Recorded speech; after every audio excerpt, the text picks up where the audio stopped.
Hey guys, what is going on? I'm sorry if you guys can hear the garage rattling. It's really windy outside. I was going to do this video outside, but since it's windy, I'm not going to terrorize the mic with wind noise. So the lighting might be really bad because I'm using the shop lights right now, so you guys can see a little bit better.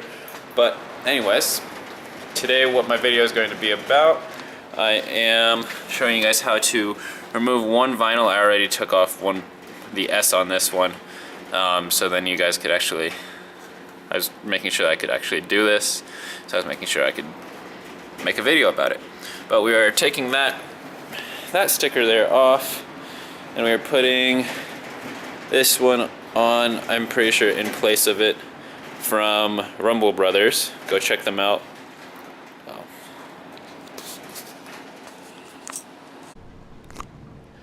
Alright, so I had to switch cameras because my actual camera, the battery died in it, and I don't have an extra battery, so I'm using the GoPro. So hopefully this all picks up good and we're still rocking and rolling.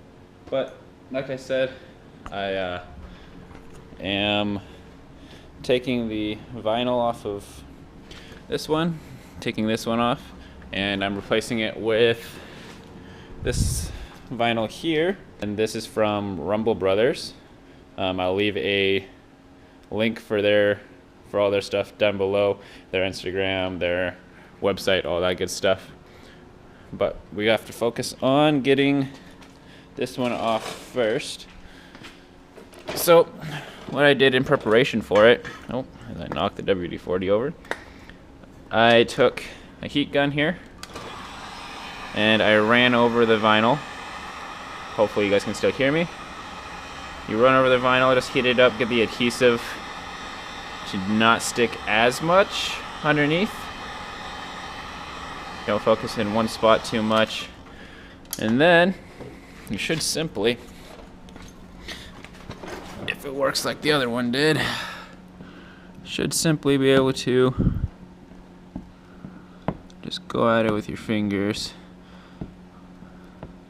Maybe. More heat gun.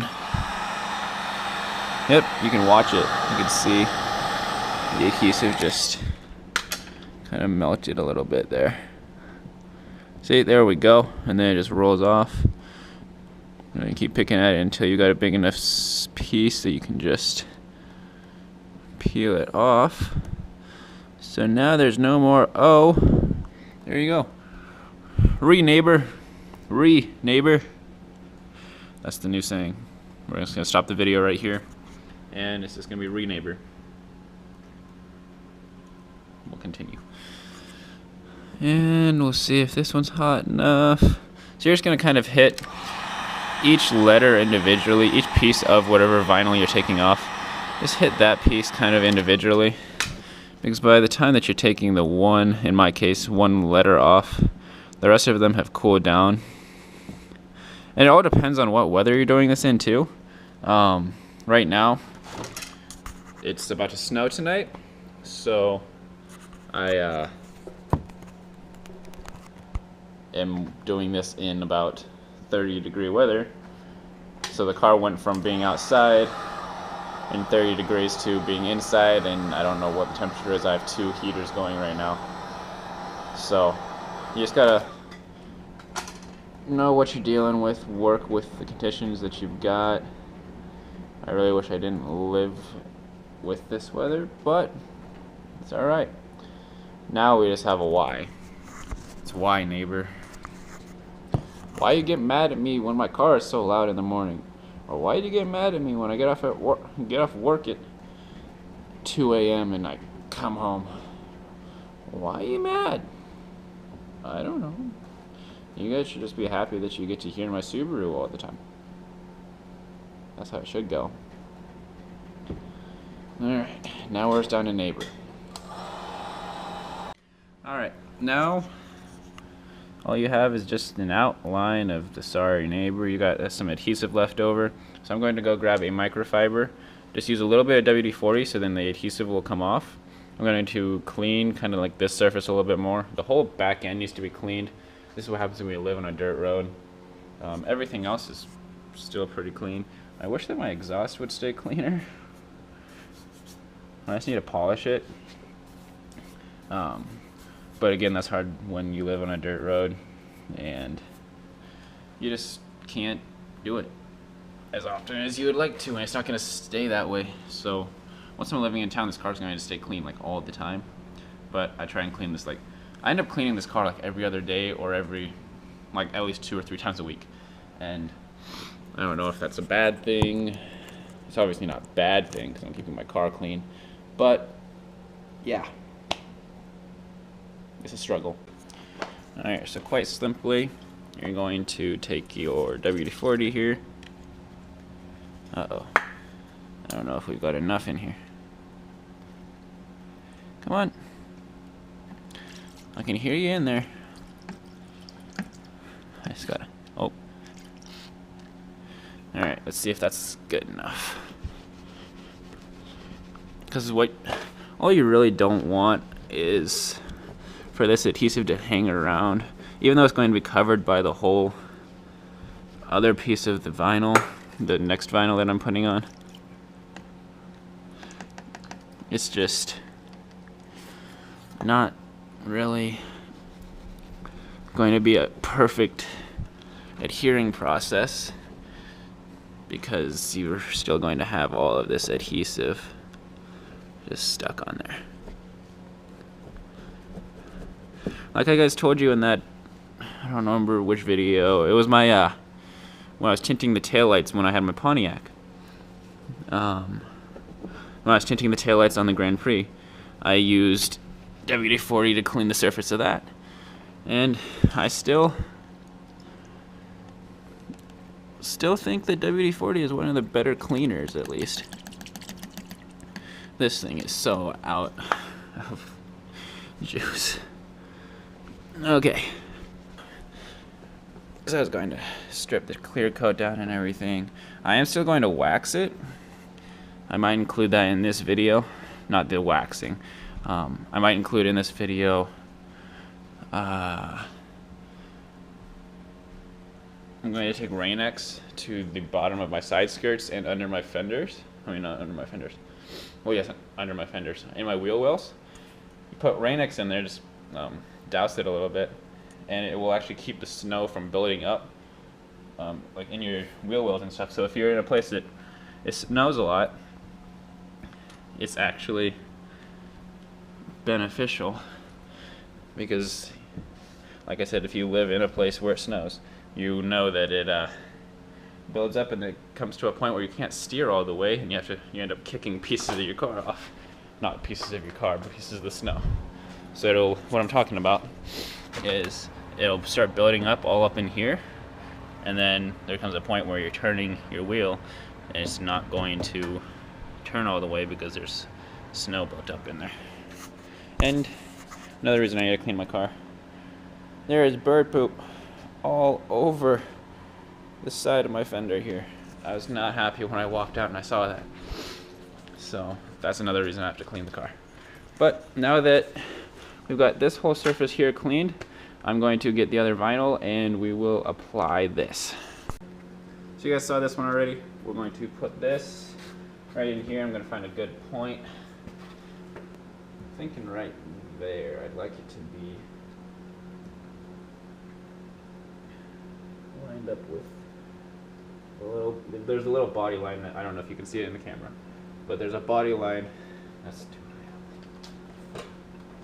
Yeah, see if you guys can actually see me now. Oh, falling forward.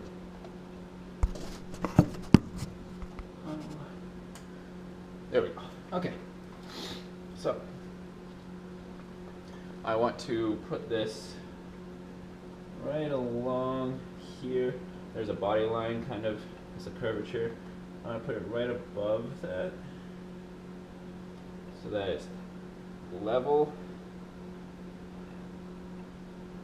And that should work. Pretty much to get this off, just heat it up a little bit, just like what you were doing with the other one. Heat it up. This is going to help it mold a little bit more too. Just heat it up. Start at a corner. I actually want to start at this corner up here. I'm just going to start at a corner and get it peeled off. There we go. Now be careful when you're peeling this off, because as you peel it off at the end, there we go. It can, if you go too fast, it's going to end up sticking to, oh shoot, I don't have a, oh no. You need a credit card or a squeegee. I don't have those with me right now. Okay. You need a credit card or debit card or a little squeegee. I've got a squeegee.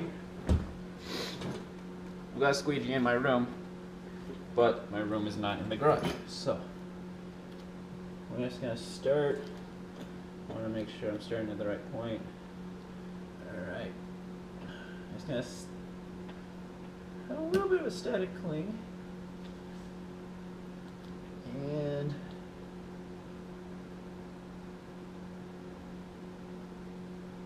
sticking right there. Let's just make sure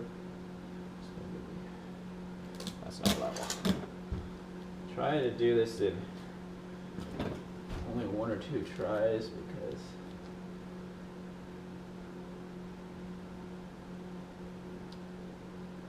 I think that's where I want it. Not gonna work. I'm just gonna have to have that stuff. Okay, so that's where I want it at. Just kind of unstick it so then you can actually start on this. And you're just going to slowly work the vinyl down so that you've got no air bubbles. Air bubbles, especially in a big vinyl like this. On small ones you can't tell too much, but on a bigger vinyl like this you're going to be able to tell because it's a bigger surface.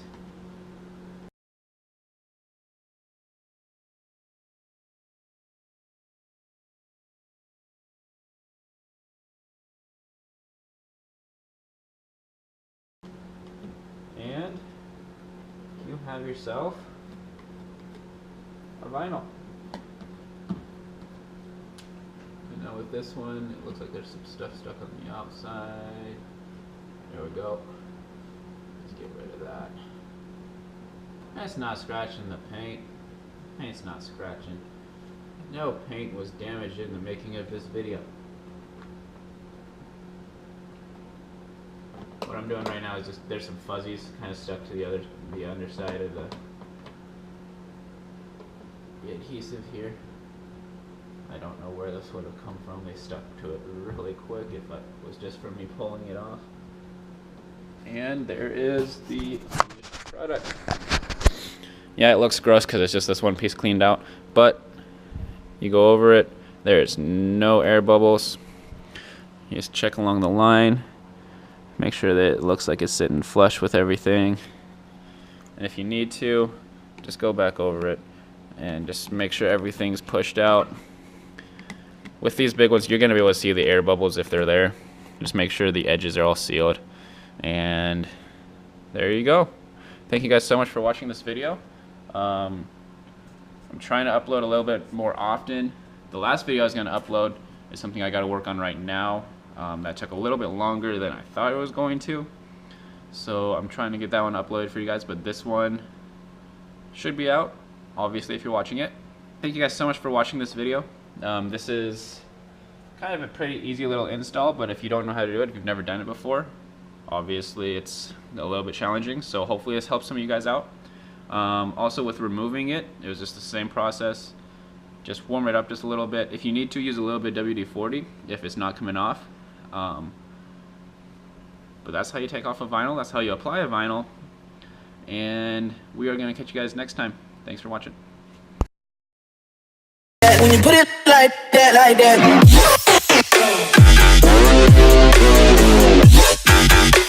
when you put it like that, you right.